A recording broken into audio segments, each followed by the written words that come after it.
Eelnõu kohaselt ei tohi Eestis tegutsev kirik, klooster või kogudus oma tegevuses olla juhitud ega põhikirja kaudu või majanduslikult olla seotud välisriigis asuva juhtorgani, vaimuliku keskuse, vaimuliku juhi või ühendusega, kes kujutab ohtu Eesti riigi julgeolekule, avalikule või põhiseaduslikule korrale.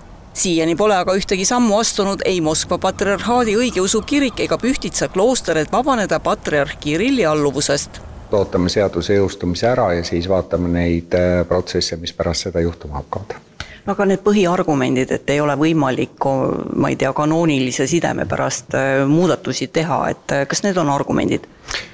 Meie vaates need argumendid ei ole, sellepärast et me räägime siin administratiivsetest sidemetest, ehk siis riigi vaates me ei puuduta usuküsimusi, vaid me puudutame administratiivseid seoseid siin oleva organisatsiooni ja teispool piiri oleva organisatsiooni vahel. Argumendiks ei ole ka kiriku ega kloosteri kinnitused, et nad lähtuvad Eesti Vabariigi seadustest ja eriti kiriku puhul, et tegemist on eestimeelse organisatsiooniga. Nii kaua, kuni ollakse sellisel moel sõltub Moskva patriarhaadi või Vene õigeusu kiriku otsustest, on keeruline rääkida sellisest täielikust iseseisvusest ja nii edasi. Me räägime siiski, et see kõige kõrgem usuline juht, administratiivne juht on sama inimene või sama institutsioon, kes on siis toetanud ja kes toetab agressiooni Ukrainas ja mis kujutab siis ohtu laiemas pildis meie julgeolekule.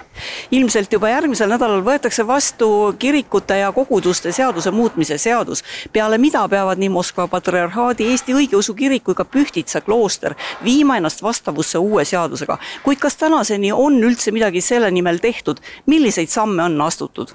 Mõelnud oleme, aga päris sellist ühte lõplikku sammu me praegu, kindlasti me vaatame oma põhikirjad üle, vaatame, mida me saame teha, kuidas me saame teha sellises riigis, kus on riik ja kirik on lahutatud, siis nagu riigiseadused ei saa sekkuda sellisel moel. Et see tekitab sellise suure paraja probleemi ja kui näiteks sellele probleemile viidata ka mingite pretsedentide kaudu, siis Ukraina pretsedent oli, kus ka sarnane seadus on vastu võetud ja mida on ikkagi rahvusvahelisel tasemel kritiseeritud, et selline riiklik sekkumine kiriku õigusesse ei ole õigustatud.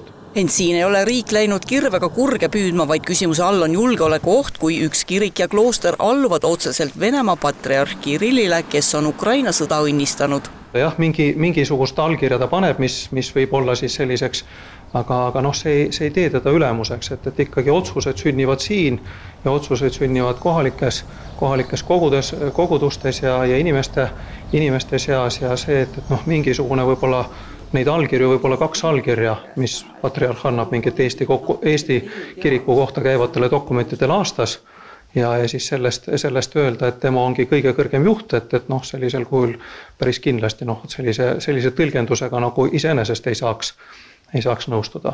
Kirikute ja koguduste seaduse muutmise eelnõu võetakse ilmselt vastu juba 9. aprillil.